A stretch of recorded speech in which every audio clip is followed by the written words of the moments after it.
ঢাকা দিয়ে স্থান বোঝায়, স্থান যেহেতু বোঝায় এটি নাউন হয়। হিয়ার দিয়েও তো স্থান বোঝায়, হিয়ার মানে এখানে, এখানে দিয়েও তো স্থান বোঝায়, হিয়ার তাহলে কেন অ্যাডভার্ব? এই বিষয়টিকে ক্লিয়ার করার জন্য আমি আমার শিক্ষার্থীদেরকে একটা ট্রিক শিখাই, আপনারা এইভাবে একটু শিখতে পারেন। সেটি হচ্ছে, দেখেন ঢাকা যখন আমি বলতেছি, ঢাকার কিন্তু একটা নির্দিষ্ট আয়তন আছে, একটি সীমা আছে। আপনি কোন জায়গাটুকুকে ঢাকা বলবেন এটি কিন্তু একেবারে নির্দিষ্ট। কিন্তু আমি যখন কাউকে বলছি হিয়ার, এখানে আসো, এখানে বলতে আপনি কোথায় আসবেন? এখানে বলতে আপনি আমার এই পাশে আসবেন, আপনি আমার এই পাশে আসবেন, আপনি কোথায় আসবেন? ঠিক ফিক্সড কিন্তু কোনো স্থান আমরা বুঝতে পারছি না। তো নর্মালি যেগুলো আমরা অ্যাডভার্ব অর প্লেস বলি সেগুলো দিয়েও জায়গা বোঝায়, কিন্তু নির্দিষ্ট জায়গা বোঝায় না।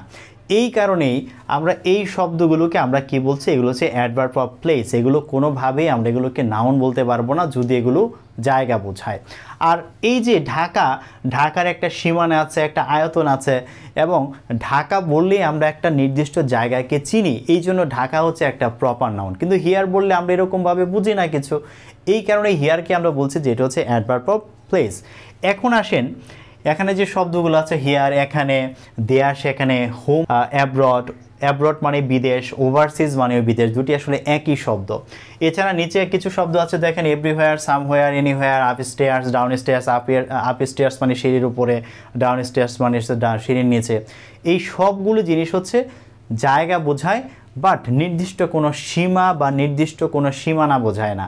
এই কারণে এগুলোকে সবগুলোকে বলছি আমরা অ্যাডভার্ব অফ প্লেস।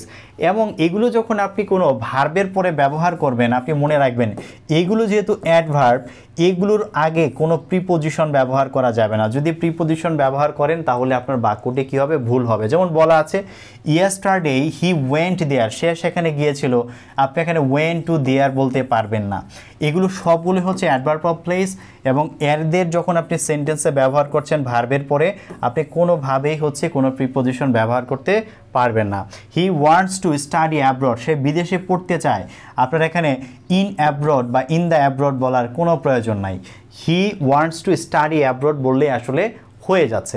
তো এই কয়েকটি শব্দ আমি আশা করব আপনারা খেয়াল রাখবেন, যেগুলো হচ্ছে অ্যাডভার্ব অফ প্লেস, এবং ভার্বের পরে যখন এদেরকে ব্যবহার করব তখন নো প্রিপোজিশন।